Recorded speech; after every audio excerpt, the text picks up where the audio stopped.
لا لا بقى نحبس بقى ايه الاكل اللي احنا اكلناه ده ونشرب ايه بيبسي. شفتي جبت لك ازازه بيبسي كبيره كده. قلت له استنى انت هتعمل ايه؟ لا نعمل ايه؟ هنشرب بيبسي. قلت له انت تشرب بيبسي كده عادي؟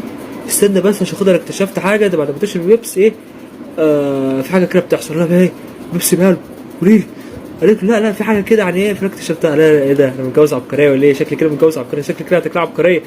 يعني انت بصراحه اخر حاجه عملتيها كنت هتولع في المطبخ. المطبخ كان هيولع. اوعي. إيه فين بقى حاجه اكتشفتيها؟ البيبسي هيخلص. البيبسي هيخلص. البيبسي اللي انا جايبه فلوس هيخلص. وانا نفسي اشرب كذا كوبايه مش كوبايه واحده. البيبسي هيخلص. عاوز اشرب بيبسي. بيبسي. سبسيل البق ده. طب فين الحاجه اللي اكتشفتيها بقى؟ خلصت البيبسي. فين الحاجه اللي اكتشفتيها؟ ايه ده في ايه؟ في حاجه انفجرت. ايه ده تنفجر ولا ايه؟ في حاجه عامل كده. قالت له دي اسمها تقريع. دي الحاجه الوحيده اللي اكتشفتها بعد ما تكتشف بيبسي. انا نعم هي دي الحاجه اللي اكتشفتيها. قالت له كده شكلك كده ما سمعتهاش كويس. ايه اشرب كوبايتين دولت وايه عشان خاطر ايه